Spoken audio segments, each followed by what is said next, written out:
Rohit joined Tune Protect in October 14th, 2020. In his role as the Chief Executive Officer, he is responsible for steering Tune Protect on its journey of digital transformation aimed at positioning the group as a preferred lifestyle insurer within Southeast Asia and the Middle East. Rohit began his career as an analyst with AXA in India. He has experience working across many departments and has held senior positions in both local and regional capacities within Malaysia, Singapore, Hong Kong, and India. With his track record of success spanning 17 years in the insurance industry, Rohit is passionate, and I mean really passionate. When you listen to him talk, he cares about fintech innovation and making insurance simple and simpler. He has won numerous awards and accolades in his career, including that of Young Leader of the Year in 2019 in the 23rd Asia Insurance Industry Awards. In his free time, Rohit enjoys blogging about everything insurance and a spectrum of other insightful topics such as economics, politics, social issues, and sports. He is a graduate from the Bharatiya University, India, with the Bachelor of Commerce and a fellow member of the Malaysian Insurance Institute. Rohit, it's great to have you back. It's great to see you again. The floor is yours.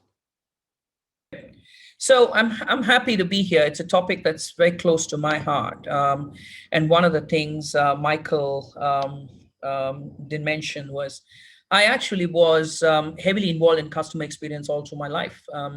I was head of customer experience for the region at AXA some time back. Then I was heading up operations. And during that period, I realized one thing fundamentally.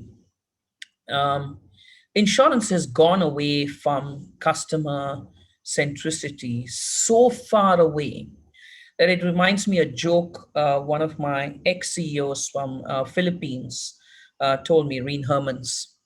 He told me a story once that one of his actuaries came to him and said, Eureka, I have, and he said it's very bright actuary. So obviously Reen said, come meet me. What's the Eureka idea? He said, I've come up with a product with which a customer can almost never claim. And Reen said he was quiet for a couple of minutes. And that's precisely the problem with our industry. We have put the distributor in the front. We have put the shareholders in the front. We have put all the legal and technical concerns in the front. And the very basic reason of the food chain has been forgotten. And many times you might be wondering, why is this guy lecturing? But it's a fact. There's a simple food chain in insurance. And as with any walk of life, there's a customer who buys an insurance. When he buys an insurance, we either need a tech provider or we need a agent or a broker or whoever to service this customer. And when there is a group of intermediaries who need to be serviced, there is a sales structure behind it, intermediary partnership, whatever. When there's a sales structure, you need a governance structure. When all of this is there, you need management and leadership and all of that. So actually, we all exist because there's a customer who's buying something. But in this food chain, we've forgotten the very basic food, and we have moved on to many other things. So it's not easy solving this problem because the issue has been intertwined over several years. So what we are trying to do at Tune Protect is quite similar to, I would say, what some others are also trying to do. My view is it will all boil down to execution. There is the Lemonades of the world. There are the Oscar Healths of the world. There are several, Singapore Life is another company I look up to. There's quite a few that are also trying similar, forays. We're also trying the same thing, which is let's prioritize customer experience. One of the first realities that's hit me in this industry over the last few years is product is significantly overglorified, Most of our products are heavily commoditized, actually. When companies come out and shout and say, my product is really unique, you know what they're trying to do? Because the agent or the broker comes and tells me, there's one feature because of which company A is better than you, so let's try to copy it. So what happens? Oh, he now covers chiropractor, I'm going to cover Chinese medicine as well. Oh, now he covers Chinese medicine, so I'm going to cover something else, or I'm going to increase the sum assured. This red ocean strategy takes us nowhere. But no one is ever spending enough time in our industry to go back and figure out, is that really what the customer wants? Or is it what the distributor makes us to believe the customer wants? Now, to understand customer experience, we do two things at Tune Protect. The first one is we do consumer surveys. The second one is we do focus group discussions. Before launching our recent Pro Health product, and we're launching another one later this month that I'm quite proud of, um, we did a proper focus group discussion. We actually gave the product, the price, and the wireframes for the customers to play around to be comfortable with what we are taking to the market. And if the customer doesn't give us a certain rating, we don't take the product to the market. There are many parts to this conversation. The customer comes from different angles. It depends on which customer you're talking to. The high net worth customer is looking for the best coverage in the market. The mass market segment is not looking at the best coverage in the market. They are looking for value for money. Value for money means low frills. What we have done is we've taken a mass affluent product, which is what the industry largely operated out of for the last 100 plus years, and given it to a mass market by just doing a few tweaks. And for that reason, it's never worked. If you look at what many of the companies that are doing in this industry, be it Zongan, be it all, that's exactly what they're doing. They're able to create a product which is bite-sized, frictionless, mass market, right? So the key in customer experience is, I think, obviously the usual stuff, which is, do we have the right proposition for the right segment? Do we have the right process? Each customer is different. Some customer wants advice. Some customer wants personal touch. There are others who want none of it. But at the heart of all this is our people. And I think this is where a lot of customer experience transformation falls on its head, if I may say so. The reason being, at the end of the day, as Richard Branson said, employee-centric companies are the most customer-centric company. If you're not people-centric, your people don't have the culture of being customer obsessed, your customers are not going to, feel it. So that's where it's very important. And the last point, I think I've spoken about this many times, in fact, with Michael in one of his podcasts as well, that tech is over glorified in our market. Tech is an enabler. Many times we talk more about tech than the process. And I think the key is to bring that back to the forefront, which is, have I made my customer experience or my service proposition better with tech, or has tech just become bigger than the whole service proposition, in which case it's just marketing? So how do we do this? As I said, we do the consumer focus group discussions. The challenge we face is consumers come from several angles. They come from, it's difficult to claim, it's too expensive, do I need all these benefits? I want all the benefits. I have a long approval time. And if you look at the comments, you'll be surprised that there is very little product and a lot of service. And that's where it comes down to the very concept that today people want customer experience. And for that, employee NPS is very critical. And that's why at Tune Protect, we've launched something this year where 15% of the bonus of every employee from me to the newest graduate trainee that joins the workforce, 15% of their salaries will be impacted by the customer NPS we get as an organization. And your personal objectives as a manager is influenced by the employee NPS, because we want to marry the two in the organization, because that drives the right customer experience. And for that reason, we've taken a lot of effort. We still have a long way to go, like all of us in this industry, but we've taken a lot of effort in drawing out the whole customer journey from the time the customer researches or thinks about buying a product or has been approached by someone with a product to actually buying, then having a claim, and either renewing or canceling, as the case may be. Across it, customers need to be spoken in different forms. And customers also like to speak to in different forms.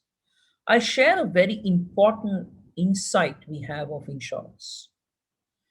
Insurance, health insurance, which we sell online, my experience tells me, is never bought in one click. Well, never is an underestimation. There's a very small percentage who buy in one click. So it's not like selling diapers or biscuits. It's much different. So what happens typically, what our cookies tell us is first the customer comes in, clicks, he because somebody would have sent either they've got a campaign or something, they click and they go away. The second time they come in, they always go to a specific place and they check for something, some limit or some condition.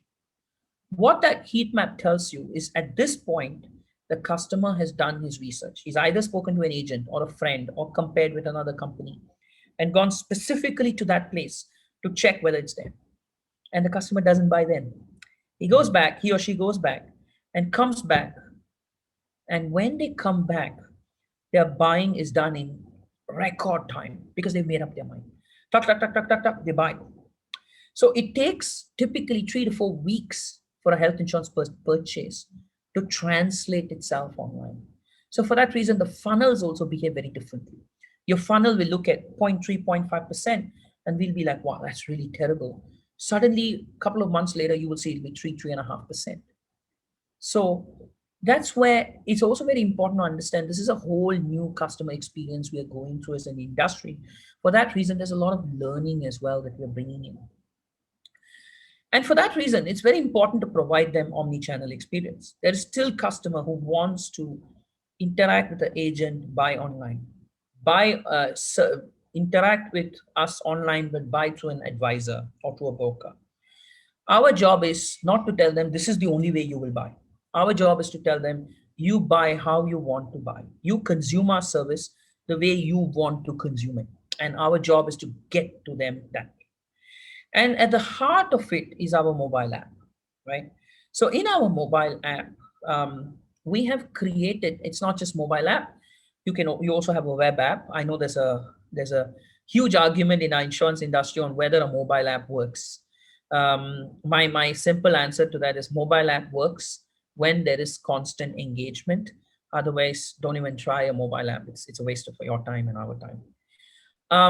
So what we have done in our mobile app is we have usage-based insurance, we have live chat. You can just buy, click, click, click. One of my most interesting parts of our mobile app is like I bought a second product from Tune, and all it asked me was and I did not use the mobile app. I bought it off the web. And once it asked me to fill in the code, it identified my same email ID and said, you have an account. Can you confirm? And once I logged in, when I went back to my app, both my policies were in there. And I can claim on the app. I have my medical card in there, and it's basically frictionless. The second part of this whole conversation is in today's world, we have to go where the consumer wants us to go. What do I mean by that? Today, we work with telcos we will tell the telco, you do all the customer experience on your side because the consumer's loyalty is with your brand. So why should I tell them, no, now you come to my website? No.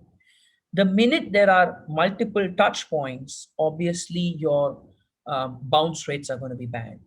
And for that reason, we are a big believer in API driven customer experience, which means if it is to be done at the source, be it a telco, be it a hospital, we work with many reward platforms, etc. We will go there. At the same time, we do have a direct to consumer proposition. At the same time, we have an intermediary proposition. The idea is to be as frictionless as possible. So for example, we have a very simple coverage, which is consignment insurance. What is consignment insurance? Very simple. There's a seller, there's a buyer in e-commerce platforms. The buyer says, this product did not come to me or this product is damaged. We will cover it. So when you buy, click at 1 ringgit at 50 cents, we cover it, right? So those are the kind of products we are able to bespoke create. We're just launching in Thailand a modular critical illness. So why buy 3 CI, 5 CI, 20 CI? You can buy just 1 or 2 CI. So it's much more cheaper. Now I'm going to show you a demo of our video, of our voice bot. Talk to Tune Protect Insurance. Hello, welcome to Tune Protect. What kind of insurance are you looking for, motor or travel? Motor. In order to get you a quote for motor insurance, I would need some additional information. What is your vehicle's registration number? SS8747Y. What is your IC number? 7005251259998. Which state is your vehicle registered at? Johor. Thank you for the information. Your vehicle registration number is SS8747Y, your IC number is 700525125998, and your vehicle is registered in Johor State. Could you please confirm to proceed? Yes.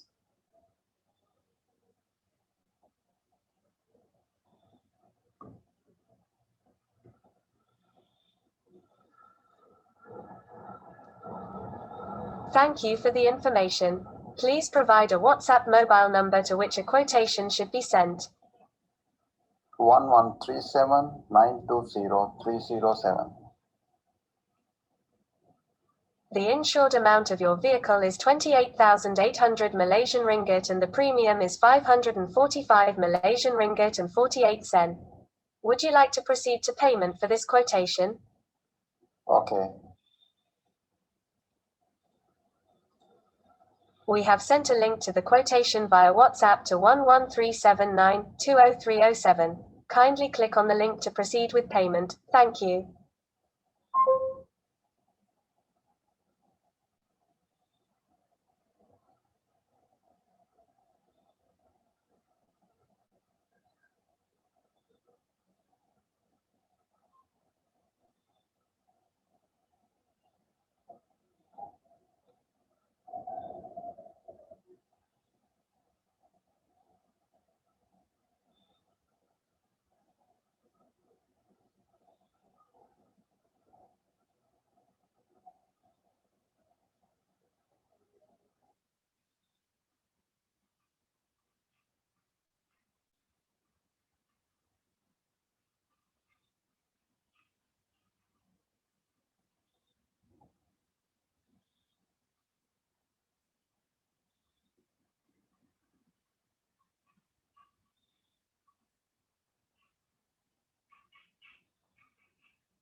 Okay, so obviously this is a happy scenario.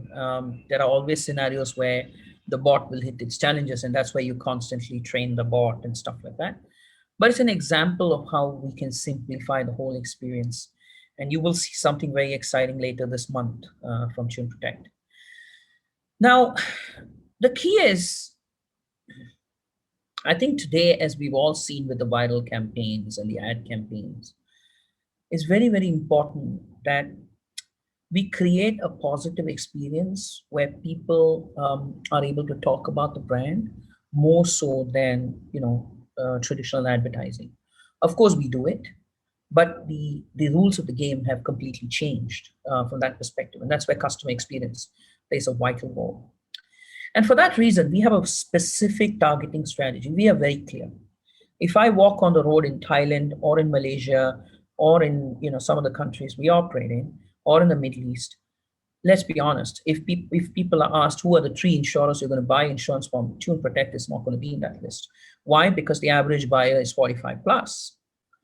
However, the opportunity exists with the millennial segment, and particularly the zillennial segment and millennials, because A, they're ready to buy more online, B, they are ready to be disrupted, and C, for them, brand is lesser of a concern. They're ready to try out new people who give them different value propositions. So that's why we went deep on this consumer segment. We really understood what matters to them. There are only 3 things that matter to them. The first is the mobile phone. You and I could argue the mobile phone matters to us equally, but Fair enough. Um, the second one is travel. People love traveling. They're waiting for COVID. Actually, they will travel now. If governments allow them, they will travel.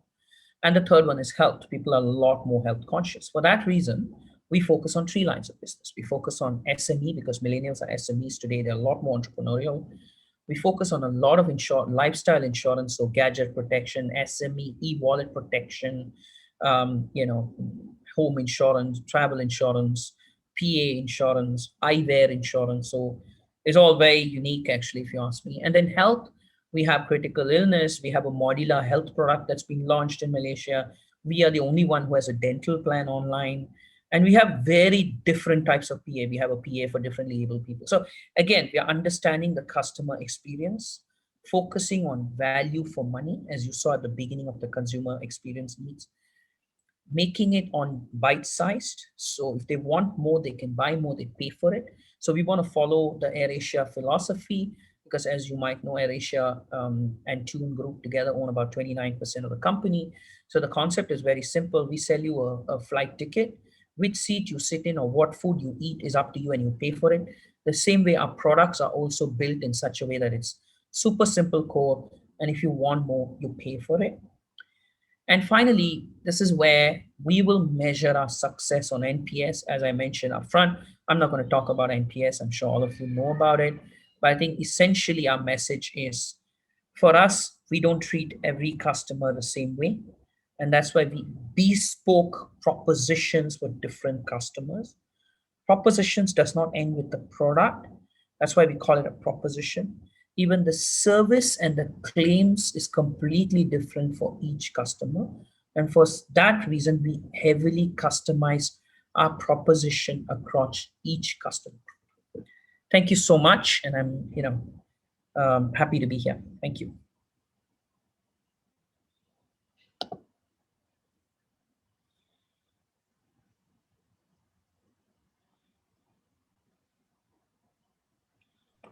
Michael? I was just waiting to be unmuted. Rohit, that was a great presentation. If you can just give me the opportunity to ask you one quick question, just about customer experience, if you don't mind, and then I'll move on to Thomas.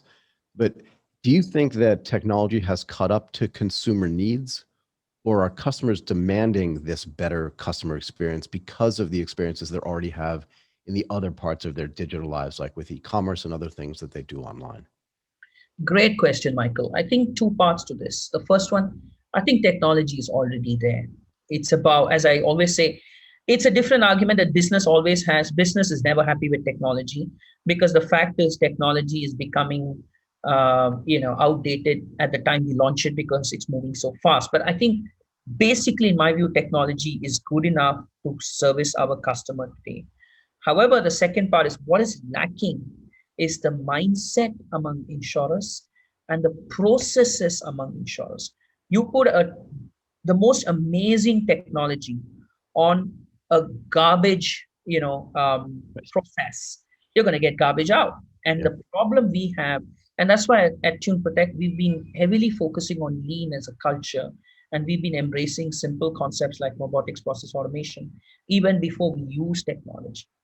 And that's where we need to work with distributors because we are still a heavily distributed industry to figure out how is the best way to take a product or service to the customer and work with the customer on it, as against us defining this is the technology I like. Technology is just really a back-end choice, if you ask me. Fair enough. And look, we have a couple of questions from the floor from some of the attendees. So let me just go through one of them really quickly. And I'm quoting, what you're saying resonates from a personal lines perspective.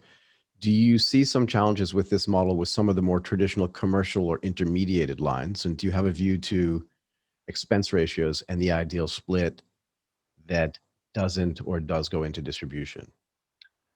Great question. First of all, our focus is personal lines and SMEs. So for that reason, I may have, obviously focused on that. But I think within the commercial line space, for sure, there's an opportunity. When I say opportunity, it's about how do I make the commercial lines conversation much more easier for both the broker as well as the customer. One of the things, very simple is many of the products many of the propositions can be heavily automated to a large extent, because at the end of the day, it's in the minds of the underwriter. But there are engines out there which can be used as well. Are we using those engines? The reason we don't use is because of the mindset. We don't want to use that engine because we don't want to give away control. We believe we are better than an engine. The point is, if you use an engine and you put your intellect on top of it, it's a much better conversation, solving for exceptions rather than solving for the norm. So I think that's where technology can definitely, in my view, play a huge role, because the commercial space is extremely old school. Paper, wait for a quote, wait for the underwriter to, review it, give his feedback, back and forth. Yes, the risks are much higher. But again, there are other ways you can automate it. There are companies who are using drones for doing their survey, so you don't have to send someone to do the survey physically. So there are a lot of ways in which you can do this. And on the expense ratios, I think for me it's very simple. At the end of the day, when this debate happens on expense ratio, if I'm right on technology, agency businesses in most countries took 13 to 15 years to break even. When it comes to technology, boards have a topic which says, can you give me back the money in 3 years? Can you give me back the money in 2 years? Suddenly, for the new age technology, the timeline just got boom. And for the old channels, it took them 13, 15, sometimes even 20 years to break even. The underruns on some of the life agency channels take 13, 15, 20 years. So coming back to this point, I think definitely the expense ratios will come down because you become more efficient. But for that, your top line needs to grow enough to take care of the expense. The last point is, not all tech is costly. Sometimes we go for the most fancy system when the solution is with the people, the process. I'll give you a very simple example. There was one process in our distribution channel which had 144 steps. So we did a post-it program where the lean manager went through the process, and we brought it down to 36 steps. But I'm going to tell you a joke and I'll end with that. There was one report which was being prepared every morning, and it was put on the shared folder. It's a very important report, is what that person was told. The lean manager found this report was not used by anybody in the company, but there was one person who was spending 6 hours every day to prepare this report. And we found out that this report was requested by a chief distribution officer who left the company 5 years back. Since then, nobody's asked around. There's no inventory happening. So this report is getting prepared. The new person comes in, he or she is handed over, keeps on going and going and going. So coming back, a lot of these inefficiencies are there in our businesses. That is the most evident one for me, before we think about how to make it profitable. Got it. Thank you very much. That was awesome. And thank you for interacting with the attendees. The participation is really fabulous. They can reach out to me as well if they do want to, have Absolutely. Absolutely. Everybody has his name. So if you have other questions for Rohit, please do feel free to reach out to him.